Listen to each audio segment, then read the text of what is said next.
Janasena executive మీటింగ్కి విశాఖపట్నంకి విచ్చేసిన మంత్రివర్గ సహచరులకి, గౌరవ మంత్రివర్గ సహచరులకి, పార్లమెంట్ సభ్యులకి, శాసనసభ్యులకి, పార్టీ కార్యవర్గం, పార్టీ వైస్ ప్రెసిడెంట్, అలాగే తెలంగాణ రాష్ట్రం నుంచి వచ్చిన కార్యవర్గానికి పేరు పేరును, అలాగే పొలిటికల్ అఫైర్స్ కమిటీ సభ్యులకి, జనరల్ సెక్రటరీస్కి, స్టేట్ సెక్రటరీస్కి, స్టేట్ జాయింట్ సెక్రటరీస్కి, డిస్ట్రిక్ట్ ప్రెసిడెంట్స్కి, city presidents, corporation chairmans, DCMS chairmans, cell చైర్మన్స్కి, అఫీషియల్ స్పోక్స్ పర్సన్స్కి, జీవీఎంసీ కార్పొరేటర్స్కి, వీర మహిళా రీజనల్ కమిటీకి, స్పెషల్ ఇన్వైటీస్ వైసీపీ నుంచి, మిగతా పార్టీల నుంచి వచ్చేసిన మాజీ వైసీపీ నాయకులందరికీ మనస్ఫూర్తిగా మీ అందరికీ రోజున జనసేన ఎగ్జిక్యూటివ్ కమిటీకి ఫస్ట్ టైం మీరు వస్తాను కాబట్టి మనస్ఫూర్తిగా మా అందరి తరపున మిమ్మల్ని సంపూర్తిగా ఆహ్వానిస్తాము.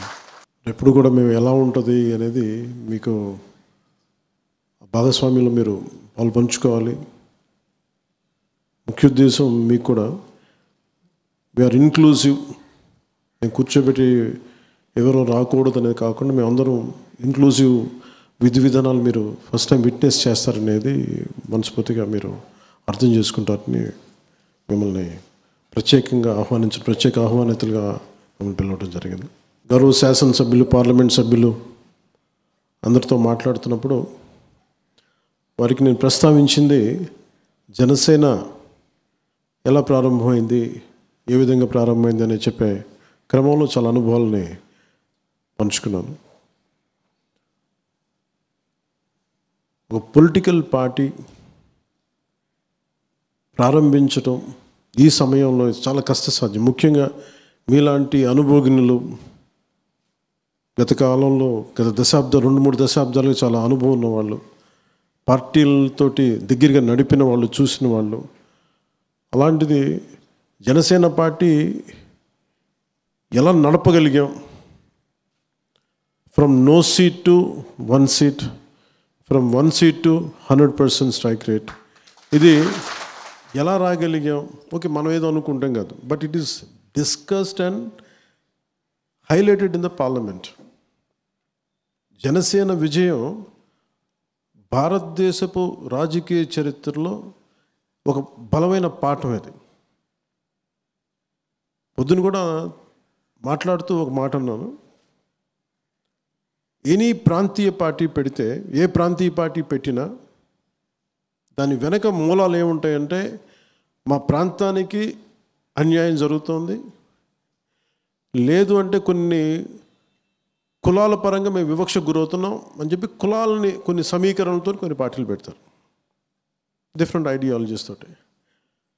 జనసేన ఒక్కటే భారతదేశంలో రీజనల్ పార్టీగా ప్రారంభమైన దాని వెనక నేషనల్ ఒక ఐడియలిస్టిక్ ఒక ఆలోచన విధానం ఉంది, దీని వెనక ఒక ఐడియాలజీ ఉంది బలంగా. మార్నింగ్ మేము చెప్తా ఉంటే నేను ఈ 7 ప్రిన్సిపల్స్ ఇవన్నీ మాట్లాడదాం, చూసేవాళ్ళు చాలా తేలిగ్గా ఉంటుంది, ఏముంటుందని.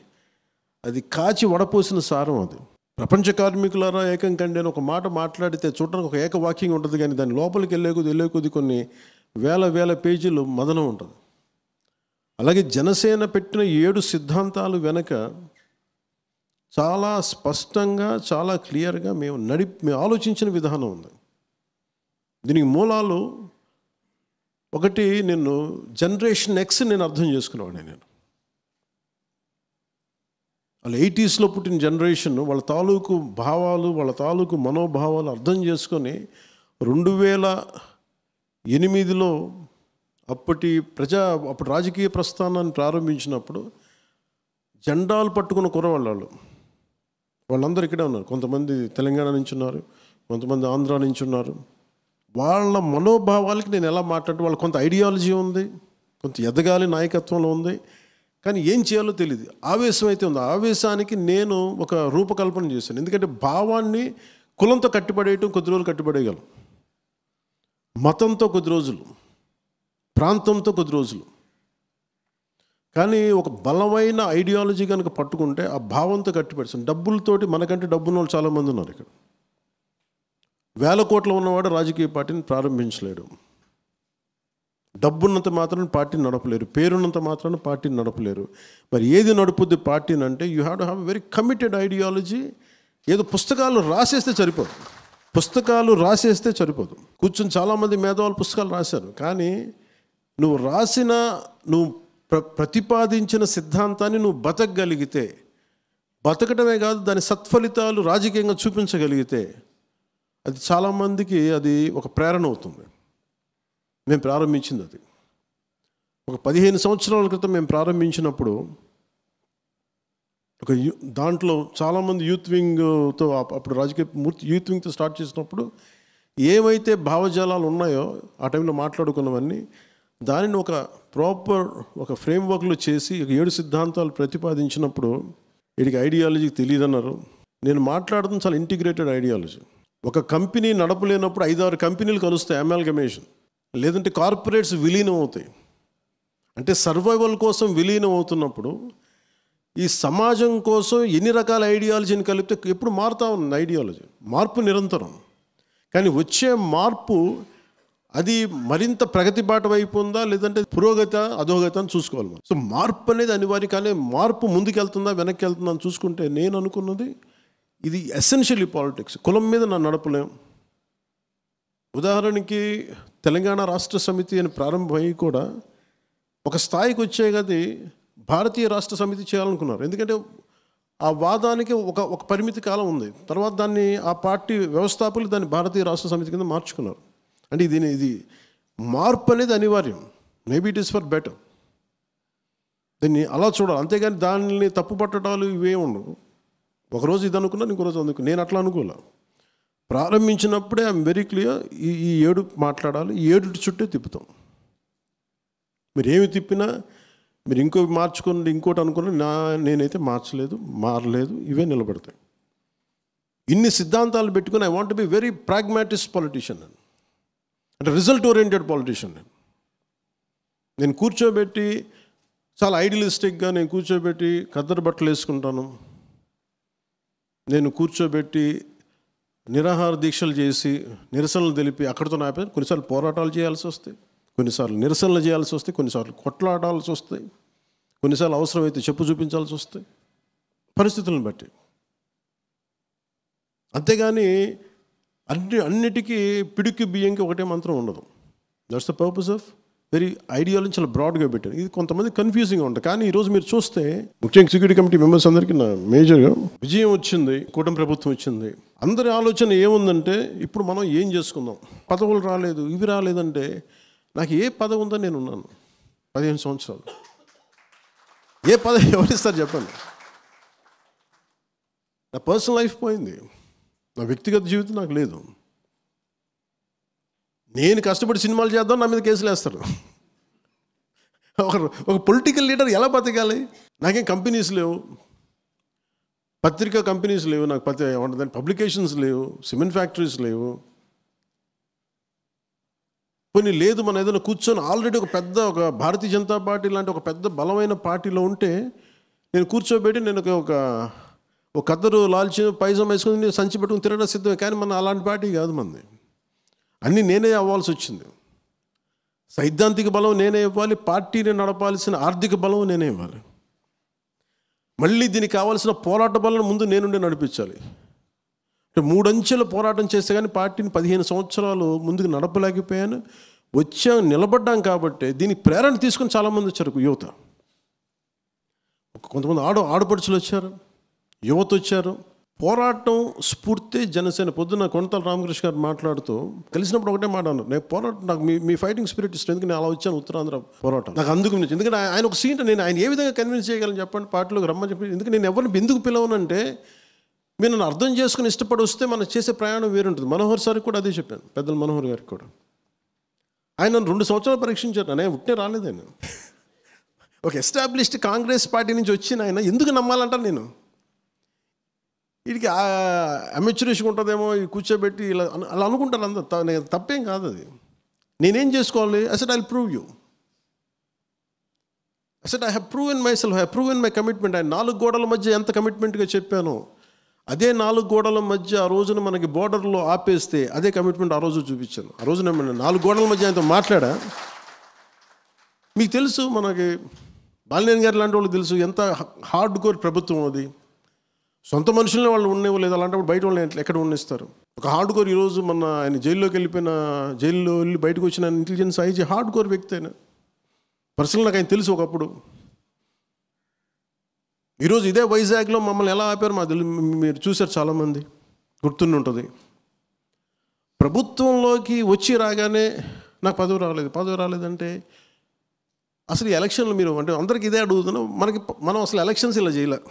ఇది అందరికీ అప్లై, ఒక జనసేనకి కాదు, ఇంక్లూడింగ్ టీడీపీ, ఇంక్లూడింగ్ బీజేపీతో కూడా అప్లై అవుతుంది. ఇది జనసేన, ఇది కూటమి ప్రభుత్వం, కూటమి ఏర్పడలా, ఏమి జరుగుండేదని ఒక పాసిబుల్ సినారియోస్ మీరు ఊహించుకోండి. ఏదైనా జరుగుండొచ్చు. ఇండిపెండెంట్గా వచ్చి ఉండొచ్చు, రాకపోయి ఉండొచ్చు, లేదంటే తిరిగి వైసీపీ వచ్చి ఉండొచ్చు. ఏది అంటే దీనికి ఎన్ నెంబర్ ఆఫ్ పాసిబిలిటీస్ ఉన్నాయి. కానీ చాలా స్థిరమైన ఆలోచన విధానంతో దీన్ని ఆలోచన చేసాం, ముందుకు తీసుకెళ్ళాం. అంటే నేనేది మనం నేర్చుకోవాల్సింది ముఖ్యంగా నేను రేపు చెప్పదలుచుకుంది కూడా క్యాడర్ కానీ అందరికి కూడా, గెలుపుకి అందరూ ఉంటారు, ఓటమికి ఎవరు ఓన్ చేసుకోరు, అందరూ వదిలేస్తారు. నేను కష్టాల్లో ఓటమిలో నిలబడతాను తప్ప నేను సుఖాలను ఎప్పుడు కనిపించింది, మీకు ఎప్పుడు విజయాలు ఎప్పుడు కనిపించింది. విశాఖపట్నం 2018 పోరాట యాత్ర అప్పుడు అబ్బాయి సతీష్ ఇక్కడే ఉన్నాను, శివ శంకర్ గౌడ్ ఉన్నాను. మీకు ఎంత ఇచ్చాను శంకర్ ఆ రోజు? మీకు ఎంత? 13 లక్షలు ఇచ్చాను కదా నీకు బడ్జెట్. నా దగ్గర ఉన్నది 13 లక్షలు. నేను చెప్పాను ముందు కూర్చొని పోరాట యాత్ర చేసేద్దాం, ఎవరు ఏది పడితే తిందాం అంతే, లేదా రోడ్డు మీద కూర్చొని పడుకుందాం, లేదా 10,000 తీసుకొని ఎక్కడో సత్రాల్లో పడుకుందాం, లేదు రోడ్డు మీద పడుకుందాం. ఇంత పిచ్చితో వచ్చాం. అని ఇది ఎందుకు చెప్తున్నానంటే మీకు, తర్వాత ఒకళ్ళు కదిలారు, కొంత డొనేషన్స్ ఇచ్చారు, కొంతమంది జీతాలు. ఒక టీచరు, ఒక రోజువారీ శ్రామికుడు 150 రూపాయలు నాకు పంపిస్తాడు, పని చేసి పంపిస్తాడు. ఒక స్కూల్ టీచరు తనకు వచ్చే నెల జీతంలో ఆ పెన్షన్ని కూర్చోబెట్టి ఇలా పంపిస్తాడు. మొన్నటికి ఎవరో ఒక పోలీస్ ఆఫీసర్ చనిపోతే ఆయన మొత్తం పెన్షన్ డబ్బుని ఆయన నన్ను కలవలేకపోయారంటే అందుకని కూర్చోబెట్టి నాకు పంపించారు. This is how we run the party apart from my own funds. ఇందా మనోహర్ గారు మాట్లాడుతుంటే ఒక ఫంక్షన్ చేయాలని డబ్బులు లేవు, ఇంకోటి లేవంటే అసలు ఇదివరకు ఏం డబ్బులు ఉన్నాయి? మనం ఇలా హోటల్లో కాకపోతే ఇంకో చోట కలుస్తాం, రోడ్డు మీద కలుస్తాం. జనసేనకు ఆఫీస్ అవసరం లేదు, 10 మంది కలిసిన చోట జనసేన ఆఫీస్ అంతే. దీని డబ్బులతో పని లేదు అసలు. డబ్బులు, కాఫీలు, టీలు, గాజు గ్లాసులు తాగుతాం. గాజు గ్లాసులు లేకపోతే కూర్చొని చేతితో కూర్చొని అందరం ఒకటి కాఫీని అందరం 1/4 చేసుకొని తాగుతాం, ఒకటి ఛాయ్. సో దీనికి పని లేదు, దీనికి నేను డబ్బుకి సంబంధమే లేదు. Politics it's commitment. Bharatiya Janata పార్టీని చూసి మనం చాలా నేర్చుకోవాలి, వాళ్ళ ప్రోటోకాల్స్ కానీ. ఎందుకంటే అది నేను ఎందుకు అంత ఆశపడినంటే, పార్టీ పెట్టినప్పుడు పెద్దలందరికీ కూడా నా ప్రత్యేకం చెప్తున్నాను. చాలామంది 2018లో వచ్చారు, ఈ పార్టీ రాదనుకొని చెప్పి మళ్ళీ వైసీపీకి వెళ్ళిపోయారు. రాదని చెప్పి మళ్ళీ వచ్చాను. నాకు ఫైన్, నాకు అదేం, ఎందుకంటే ఒక అభద్రతా భావం ఉంటుంది. మనకి ఏమవుద్ది పార్టీలో అనేది. నేను ఎందుకు నమ్మాను జనసేన క్రియాశీల కార్యకర్తలను కానీ, జన సైనికుల్ని కానీ, వీర మహిళలు కానీ అంటే, చావు బతుకు నీతోనే అన్న. ఆ పిచ్చి జనసేనలో ఉంది కాబట్టి 100% స్ట్రైక్ రేట్ కొట్టాను. మీరు ఉన్నారని చెప్పి, వీళ్ళందరూ ఉన్నారని చెప్పి నేను పోరాటం చేయగలిగాను. లేదా నాకు ఆ శక్తి ఎక్కడి నుంచి వస్తుంది? లేదంటే ఒంటరి పోరాటం చేసి చాలామంది రకరకాలుగా చనిపోయారు పోరాటాలు, నేను అట్లా చనిపోయానేమో. రిజల్ట్ ఓరియంటెడ్ కాదు. నేనేంటంటే ఈ పోరాటం వెనక ఒక రిజల్ట్ చూపించకపోతే ఒక నిష్ప్రయోజనమైన ఆలోచన విధానం వచ్చేస్తుందని చెప్పి నా ఉద్దేశం. ఈరోజు ఇంతమంది చైర్మన్స్ ఉన్నారంటే మనకి ఇంకా సరిపోవట్లేదు, అవి సరిపోవట్లేదు అంటే ఇది ఒక అలయన్స్ గవర్నమెంట్. ఇది నాకు వ్యక్తిగతం కొంతమంది ఇబ్బంది కలిగిస్తూ ఉంటారు, దాన్ని బేస్ చేసుకొని నేను గొడవ పెట్టుకోకూడదు, అది అవివేకం. ఒకసారి మా బ్రదర్కి మేము కొన్ని ఇవ్వాలనుకుంటే కొన్ని ఇవ్వలేము, దాన్ని బేస్ చేసుకొని కూర్చోబెట్టి గొడవలు పెట్టుకోం, దాన్ని బేస్ చేసుకొని కొన్ని బయటికి రాలేము, అలా కుదరదు అట్లా. ఎందుకంటే మనందరి కమిట్మెంట్ మేము ప్రామిస్ చేసినప్పుడు జనం ఎందుకు ఇవ్వాలి? 164 సీట్స్ ఎందుకు ఇవ్వాలి? ఏ బేసిస్లో 21 ఎంపీస్ 164 సీట్స్? దేనికంటే వాళ్ళు నమ్మారు. వీళ్ళందరూ కూర్చొని ఒక కష్టపడతారు. వాళ్ళు నిజంగా చెప్తాను, ప్రజలకున్నంత అవగాహన మన కేడర్లో కొంత కొరబడింది, నాయకత్వంలో కొంత కొరబడింది. వాళ్ళు ఇంకా బ్రాడ్ మైండెడ్తో ఉన్నారు. వాళ్ళు అడుగుతుంది ఏంటంటే మీ టైం ఏమని అడుగుతారు, మా బాధ విను, మా కష్టం విను. ఎంత నా ఉదాహరణకి చాలాసార్లు ఎడ్యుకేషన్ శాఖ గురించి వస్తాయి, వేరే శాఖల గురించి నా దగ్గరికి వస్తుంటే నేనేమింటానంటే, అమ్మ నా శాఖ కాదు కానీ నేను వింటానంటే, అన్న నాకు తెలుసు, మా సమస్య వినన్నా చాలు. మనం వినటానికి కూడా ఓపిక లేదు. మనల్ని ఎవరన్నా ఎందుకు ఆపుతారు చెప్పండి? మన నియోజకవర్గాల్లో మనం పని చేసుకుంటూ వెళ్తే మనల్ని ఎవరు ఆపగలరు? వాటాలు కావాలంటేనే గొడవలు అవుతాయి తప్ప పని చేయాలనుకుంటే గొడవలు రావు. సో నేనేం పెట్టుకున్నా, నేను వచ్చింది, నేను నిజంగా నాకు డబ్బులే కావాలంటే మన సినిమాలు ఉన్నాయి, మనం చెప్తా ఉన్నాను. I lead a very luxurious life. If I would be in cinema, I can lead an excellent life. ఎండ పడకుండా నీడ పట్టున నా సన్నిహితో ఒక ఆయన చెప్తూ ఉంటారు, నువ్వు డేట్స్ ఇస్తే మేమే ఒక కథ అనుకొని, నువ్వు నీకు గొడుగు పట్టుకోవడానికి ఒకళ్ళు, షార్ట్లో పడితే నీకేం దెబ్బ తగిలి కట్టడానికి ఇంకో ఫిజియోథెరపిస్ట్, ఇంతమందిని పెట్టుకొని మేమే కథ ఆలోచించుకొని మేమే కష్టపడి నువ్వు వచ్చి జస్ట్ 4 యాక్టింగ్ చేస్తే చనిపోద్ది, నీ డబ్బులు ఇస్తాం. అలాంటిది నువ్వు ఇవన్నీ వదిలేసి నువ్వు వెళ్ళి కూర్చొని రోడ్ల మీద కూర్చుంటా, వాళ్ళతో పడతావు వీళ్ళతో పెడితే ఏంటి నీకు కర్మ అండి? ఇది నా దేశం అంటే నాకు పిచ్చి అండి, ఇది నా మ్యాడ్నెస్ అండి. నా బాధ ఎక్కడ ఉంటుందంటే, నన్ను భారతీయుడిగా పెంచారు అందరూ. భారతదేశంతో భారతీయత అని పెంచారు.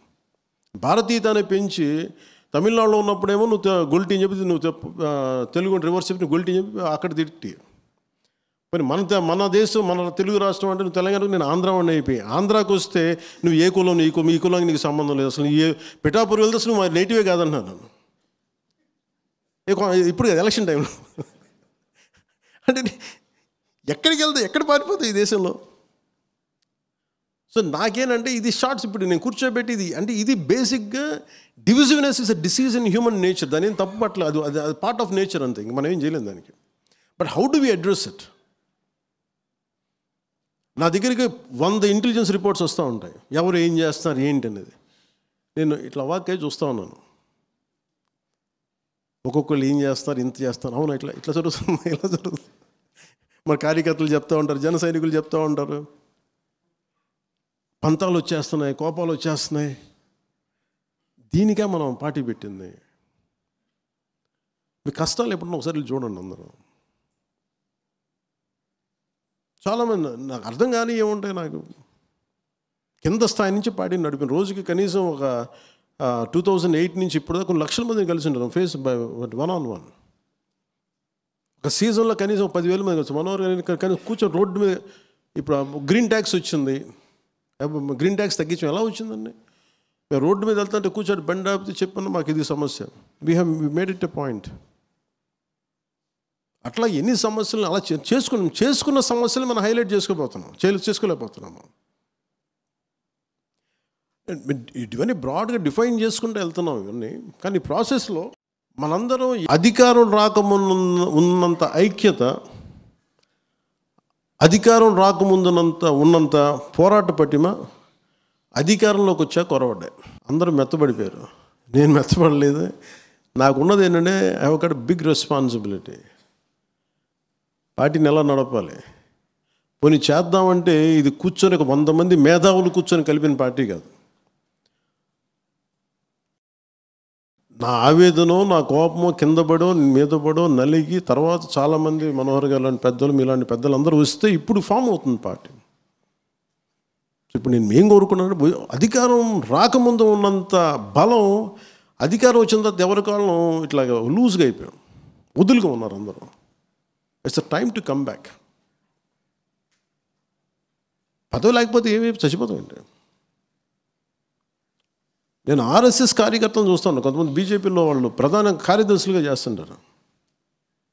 ఒక ఖద్దరు చొక్కా, చేతికో సంచి. వాళ్ళ పని ఏంటంటే పార్టీ కోసం పనిచేయడం అంతా. వాళ్ళు దేశం కోసం పనిచేసే సంస్థ ఆర్ఎస్ఎస్ అయితే దాని wing, political wing is BJP. దానికోసం వాళ్ళ నుంచి వచ్చే ఒక వ్యవస్థ. వాళ్ళు చూస్తాం, మీరు ఎక్కడ ఉంటారని అడిగితే మేము హోటల్స్లో ఏముండండి, మాకు ఎవరేం హోటల్స్ ఏమరు, మా కార్యకర్తల ఇళ్ళలో మేము ఉంటాం. We take it forward. They are madly committed about their ideology. ఐడియాలజీతో ఎంతమంది ఏకీపించదు, దట్స్ ఎ డిఫరెంట్ స్టోరీ. కానీ మనం నేర్చుకోవాల్సింది అది. రాగానే ఎలక్షన్ టైంలో హడావుడి నాకేంటంటే I'm very clear, this party will go on, very very clear. ఎవరు ఎటు వెళ్ళినా కానీ ఈ పార్టీతో ముందుకు నాకు క్యాడర్ క్షేమం చాలా ఇంపార్టెంట్ నాకు. ఎందుకంటే జన సైనికులు వీరమహిళ లేకుండా పార్టీ లేదు. కానీ ఇది పదవులకు సంబంధం లేదు, అది నేను చెప్తాను. మనోహర్ గారికి ఏ పదవి ఉందండి అసలు? ఆయన దాన్ని తిట్లు ఇంకెవరు తినలేదు ఈ మధ్యగా మా పార్టీలు ప్రత్యేకంగా. ఏమి చేసినా అది ఆయన పాపాలు పైరులాగే. ఇప్పుడు ఇంకొంతమంది భరిస్తున్నారు. ఇప్పుడు విశాఖ ఉక్కు ఆంధ్రుల హక్కు. ఏ ఆంధ్రుల హక్కు అంటే ఉమ్మడి ఆంధ్రప్రదేశ్ హక్కు ఇది. అంటే ఎందుకు చెప్తున్నానంటే, ఈ పోలీస్ కాల్పులు చనిపోయిన వాళ్ళలో తెలంగాణ జగిత్యాలకు చెందిన సాయిరాం ఏదో ఉందండి, జగిత్యాల అయింది. అంటే ఇది విశాఖ ఉక్కు ఆంధ్రుల హక్కు. It's not just about Andhra, ఇది ఎంటైర్ తెలుగు ప్రైడ్, ఒక ఉమ్మడి ఆంధ్రుల హక్కు ఇది. అలాంటిది ప్రైవేటైజేషన్ జరుగుతున్నప్పుడు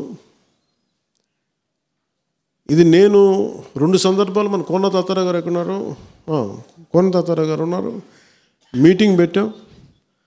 తర్వాత అధికారంలోకి వచ్చిన తర్వాత మళ్ళీ మొన్న కూడా మనం మాట్లాడాం. ఇది ఇంకా ప్రైవేటైజేషన్ ఆపక ముందు గత ప్రభుత్వాన్ని నడిపిన వాళ్ళ అధినాయకత్వం తెలుసు అప్పుడు ముఖ్యమంత్రికి.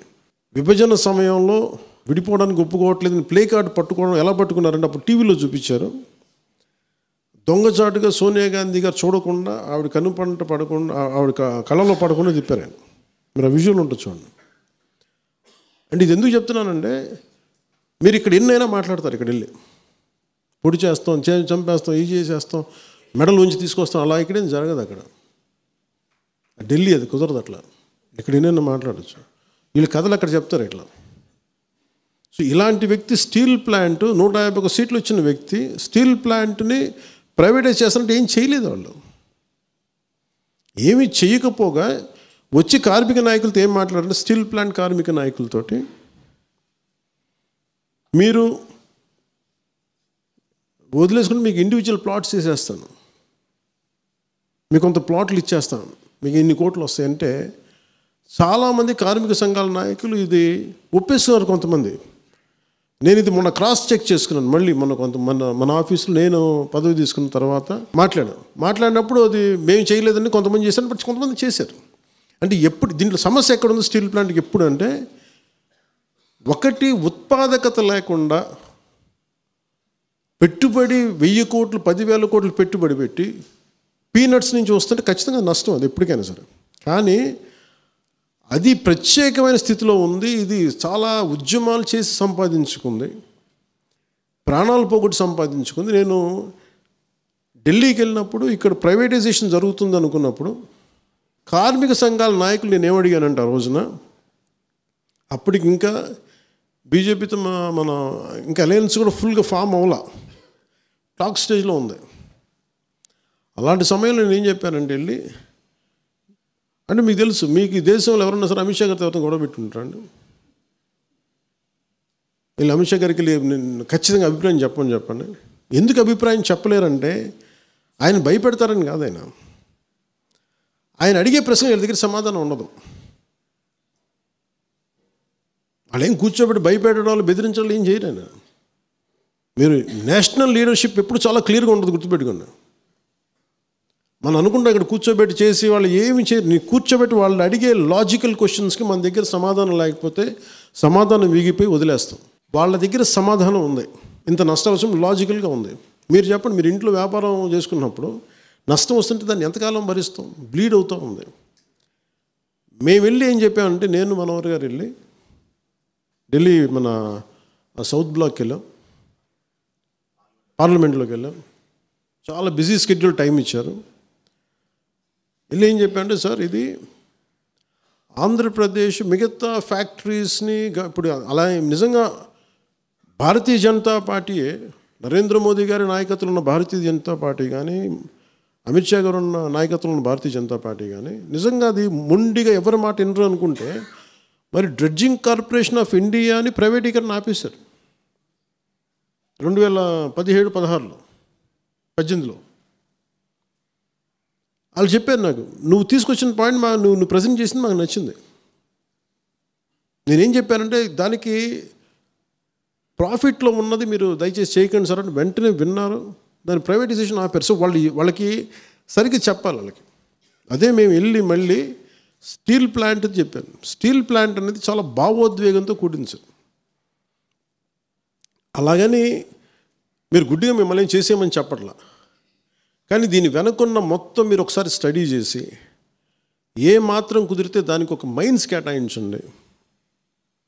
కుదిరితే దానికి మీరు ఒక పైప్ లైన్ వేయండి. ఎక్కడైతే మైనింగ్ సోర్స్ ఎక్కడ ఉందో మన ఒరిస్సా నుంచి ఇక్కడి నుంచి ఒక పాసిబుల్ ఒక మైనింగ్ పైప్ వేయండి, ఐరన్ ఓర్ పైప్ వేయండి. ఒక సొంత గనులు లేవు, క్యాప్టివ్ మైన్స్ కనుక మీరు ఇవ్వగలిగితే ఇలా ఉంటుందని చెప్పి మొత్తం ప్రజెంట్ చేసి పట్టుకొచ్చాం. ఆయన విన్నారు, చాలా కీన్గా విన్నారు. ఎస్ చెప్పలేదు, నో చెప్పలేదు. కానీ మేము దీన్ని ఆయన చెప్పింది ఏంటంటే we look in to it అంతే.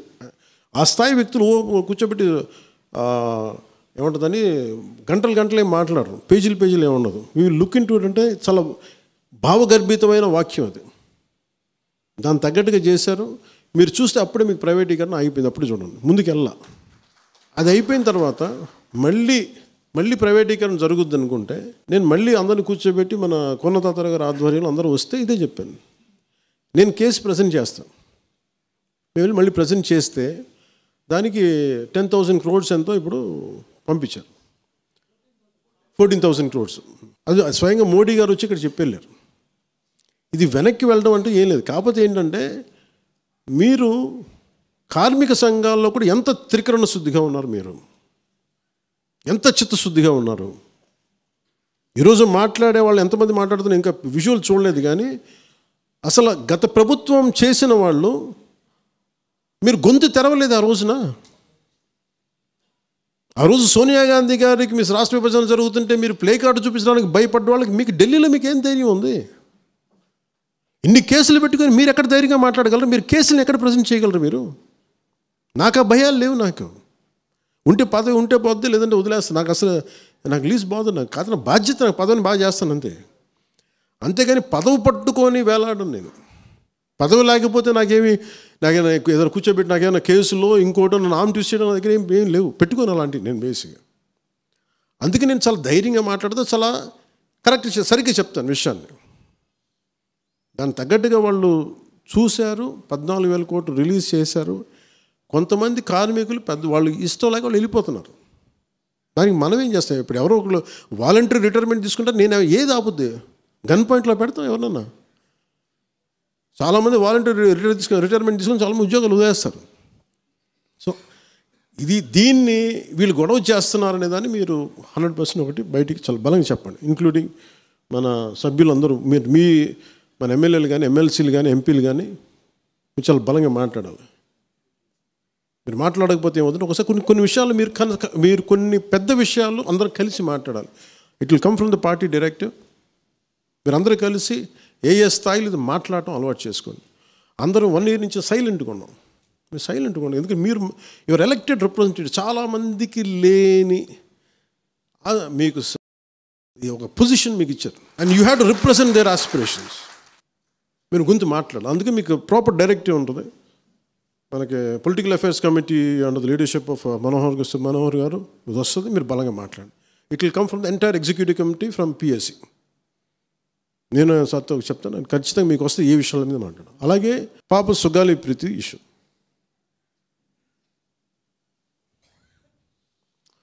పండ్లున్న చెట్టుగా రాళ్ళు పడతాయంటారు.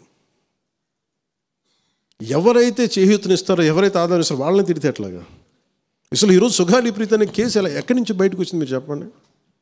ఇలాంటి అన్యాయం జరిగిందని ఎవరికి తెలుసు? ఈ రోజున గత ప్రభుత్వం 2019, 2024లో ఒక ప్రభుత్వం మీద, అప్పుడు ముఖ్యమంత్రి మీద మాట్లాడటానికి అసలు ఎవరికైనా ధైర్యం ఉందా? ఒక ముఖ్యమంత్రిని ఒక మాజీ ముఖ్యమంత్రిని ఆ టైంలో అరెస్ట్ చేస్తే రావడానికి ఎవరు లేరు రోడ్ల మీద. అలాంటి పరిస్థితుల్లో ఓడిపోయి 2 చోట్ల ఓడిపోయి ఉన్న ఒక ఎమ్మెల్యే వాళ్ళ పార్టీకి వెళ్ళిపోతే ఏ మానసిక స్థైర్యం, ఏ ధైర్యం, ఏది ఉంటుంది చెప్పండి ఎవరికైనా? మరి అలాంటి సమయంలో నేను ఒక తల్లి పడ్డ వేదన తీసుకున్నా. నాకే సరదానా 2 లక్షల మంది జనం మధ్యలో నడుచుకుంటూ వెళ్ళి ఆ సమస్యను హైలైట్ చేసి వాళ్ళు సిబిఐకి ఇచ్చారు. సిబిఐకి ఇస్తే మనకి ఇంటర్నల్ పేపర్ వర్క్ మనకి ఎలా తెలుస్తుంది? ఇంటర్నల్ పేపర్ వర్క్ వాళ్ళు ఇస్తే వాళ్ళు ఏంటంటే జీవో రిలీజ్ చేశారు. మా దగ్గర నుంచి వెళ్ళింది కానీ ఎక్కడికి వెళ్ళాలో అక్కడి నుంచి ప్రొసీడ్ చేయాలి, అక్కడ ఆపేశారు. హోంశాఖ నుంచి వెళ్ళింది సెక్రటేరియట్లో ఎక్కడో ఇంక నెక్స్ట్ ఫైల్ ఢిల్లీకి వెళ్ళాల్సిన అక్కడ ఆపేశారు. మేము హోంమంత్రికి మేము సిబిఐకి పంపిస్తున్నాం, పంపించేసాం అంటే లెటర్ చేశారు, లాక్ చేసి లాకర్లో పెట్టారు. ఇది జరిగింది. ఈ ప్రాసెస్లో ఏం చేశారు, వాళ్ళకి ఈ కేసు కొంచెం సెన్సిటివ్ కేసు కాబట్టి మీకు చెప్తాను. సుగాలి ప్రీతి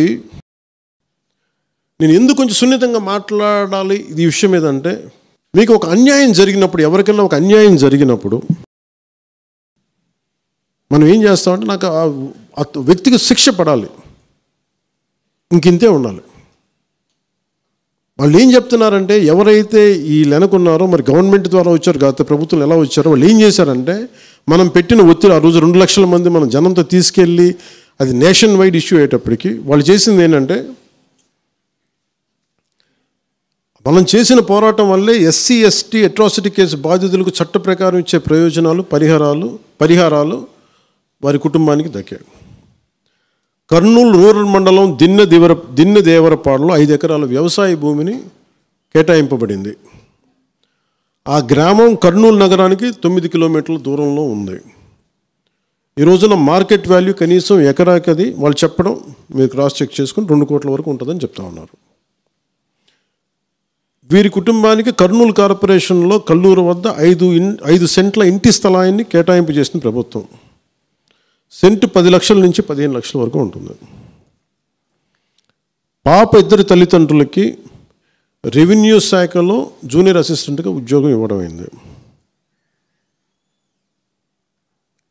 ఇది కాకుండా ఇది మన పోరాటం వల్ల ఒత్తిడి పెట్టడంలో వచ్చినాయి.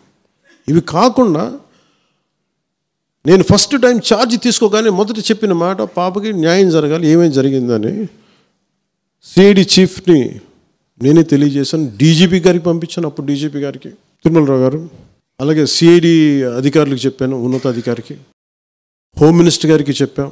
ఇవన్నీ చెప్తే పోలీసు సిఐడి వాళ్ళు చెప్పింది ఏంటంటే, అసలు అప్పట్లోనే ఎవరైతే దీని వెనక కుట్ర వెనక ఉంది ఇవన్నీ చెప్తున్నారో ఏ డిఎన్ఏ తారుమారు చేశారు. ఎలా తారుమారు చేసి ఉండాలి? ఈ ఒత్తిడిలో వీళ్ళకి భూములు అవి ఇవి ఇచ్చేసి, మరి ఏం చెప్పారు నాకు తెలియదు కానీ వాళ్ళు నాకు తెలిసి వాళ్ళు ఈరోజు పోలీసు చెప్తుంది ఏంటంటే, సాక్ష్యాలు వీళ్ళు చెప్తున్న వ్యక్తుల మీద వాళ్ళ డిఎన్ఏకి దీనికి మ్యాచ్ కావట్లేదు. ఇది వాస్తవం. కోర్ట్స్ ఏం చేస్తాయి, పోలీసు ఏం చేస్తారు, దీన్ని కూర్చోబెట్టి. ఎందుకు చెప్తున్నానంటే, ఇది వివేకానంద రెడ్డి గారిని చంపేశారని తెలుసు అందరికీ. ఎవరైతే చేస్తున్న నిందితులు ఉన్నారో వాళ్ళు ఒక్కొక్కరుగా చంపేస్తున్నారు వాళ్ళని. మరీ గత 5 సంవత్సరాల్లో ఇట్స్ ఎ క్లాసిక్ కేసెస్ ఇవి. ఈ ప్రక్షాళనకే పూనుకున్నాం మనం. ఇది ముఖ్యంగా మన ఎమ్మెల్యేలకు కానీ మీరు ఎంపీస్, యాజ్ అన్ ఎంపీస్ మీకు కూడా మీరు ఈ కేసెస్ మీద మీరు రేపొద్దున అసెంబ్లీలో గళం ఎత్తాలి, మీరు తప్పదు. ముఖ్యంగా లా అండ్ ఆర్డర్ వీళ్ళు అందరూ తప్పించుకుంటూ వెళ్ళిపోతే ఇట్లా ఒక సోషల్ అన్రెస్ట్ వస్తుంది దీనివల్ల. అంటే వ్యక్తికి ఒక నేరస్తుడు చేసిన ఒక కులానికి చెందుతాడు, ఏదో ఒక నేరస్తుడు, మనం ఏం చేయలేము దానికి. ఇందాక అరుణ చెప్పినట్టుగా ప్రతి ఒక్కరు ఏదో కులానికి చెందాలి, వేరే దారి లేదు మనకి. మనం వేరేలా పొట్ల ఏదో కులానికి చెందాలి. కానీ తప్పు చేస్తే కూర్చోబెట్టి పలానా టక్కుమైన ఒక మాట అనేస్తారు, పలానా ఎక్స్ చేసాడు నన్ను, పలానా కాస్ట్కి చెందిన వాడు చేసాడు అంటారు. అసలు ఇంత కాస్ట్ ఎక్కడి నుంచి వచ్చి తెలియదు క్రైమ్కి. సో అందుకని మేము బీయింగ్ లీడర్ని చాలా సెన్సిటివ్గా మాట్లాడాలి. మరీ నేను మిగతా వాళ్ళు గబుకుని మాట్లాడేసి గత ప్రభుత్వ నాయకులు మాట్లాడేసి వెళ్ళిపోవచ్చు, ఈజీ అది. కానీ నేను అలా మాట్లాడకూడదు. దట్టు నేను ఇప్పుడు డిప్యూటీ సీఎం పదవిలో ఉన్నాను కాబట్టి నేను చాలా ఒళ్ళు దగ్గర పెట్టుకుని మాట్లాడాలి. అందుకని ఇవన్నీ మీరు ఒక్కసారి దీంట్లో కూడా ఆ పాపకి న్యాయం జరగాలి, దోషులుంటే శిక్షింపబడాలి. ఇలా ఒత్తిడి పెట్టాల్సిన వారికి కూడా నా విన్నపం ఏంటంటే, మీరు అసలు ఈ కేసు ఎవరి వల్ల బయటకు వచ్చింది మీరు చెప్పండి. సో మా త్రికరణ శుద్ధిని, మా చిత్తశుద్ధిని మీరు తక్కువ ఎంచినా. ఇక్కడ కేసులు వాళ్ళు కూర్చోబెట్టి నేను వెళ్ళి సాక్ష్యాధారాలు నేనేం క్రియేట్ చేయలేను. అక్కడ గత ప్రభుత్వం చేసిన తప్పులు కొనేసారు వీళ్ళు చాలామందిని. మరి ఏం కొన్నారు, ఎలా కొన్నారు, దీని మీద కేసు పెట్టాలి. ఇది లెట్ ఎంటైర్, ఇది నా ఒక్కటి కేసు కాదు, ఇది ఎంటైర్ సొసైటీకి ఇది సిచ్యువేషన్. మీరందరూ కూర్చొని ఒకసారి మన ఎమ్మెల్యేస్ అందరూ కూడా, మన నాయకులందరూ కూర్చోబెట్టి you try to take it to home minister గారు, including law and order CM గారి దృష్టిలో చేతిలో ఉంటుంది. కాబట్టి నేను ఇంతకు మించి దీని మీద మాట్లాడకూడదు. ఎందుకంటే నేను శిక్ష పడాలని కోరుకుంటాను. ఇంతకు మించి కాకపోతే ఏమైపోతుంది, నా మీద నన్ను లాగడం చాలా తేలిక అందరికీ. ఎందుకంటే నేను మెత్తని మనిషిని కదా, నా మీద రాళ్ళు వేసేయండి ఈజీ, నా చొక్కా పట్టుకొని ఈజీ. అదే గత ప్రభుత్వం ముఖ్యమంత్రిని పట్టుకోమని చెప్పండి, ధైర్యం కూడా చేయరు, ఇప్పటికీ ధైర్యం చేయరు. ఎందుకంటే వాళ్ళ మనుషులు ఇళ్లలోకి వచ్చి కొడతారు, క్రిమినల్స్ వచ్చి ఇళ్లలోకి వచ్చి కొడతారు, చంపేస్తారని భయం. మనం ప్రజాస్వామ్యం కదా, మనం భరించాలి. అందుకని దయచేసి దీన్ని మీరు ఒకసారి కూర్చోబెట్టి ఒకసారి మన గౌరవ శాసనసభ్యులు, మంత్రివర్గ సహచరులు, లెజిస్లేటివ్ కౌన్సిల్ మెంబర్స్, పార్టీ నాయకులు అందరూ దీని మీద ఒకసారి, స్పోక్స్ పర్సన్స్, వీర మహిళ నాయకులు, వీరందరూ ఒక్కసారి కూర్చోబెట్టి ప్రతి ఒక్కరు కూడా దీని మీద, ఇది ఎందుకంటే ఇది ఒక కేసుగా చూడకండి, ఇది గర్ల్ చైల్డ్ తాలూకు ప్రొటెక్షన్ చాలా ఎసెన్షియల్. అందుకని దీన్ని సోషల్ మీడియా యాక్ట్ కానీ ఇవన్నీ మాట్లాడాలని పొద్దున్న నిర్ణయించుకున్నాం. ఇది ఒకసారి మీ దృష్టికి తీసుకొస్తాను.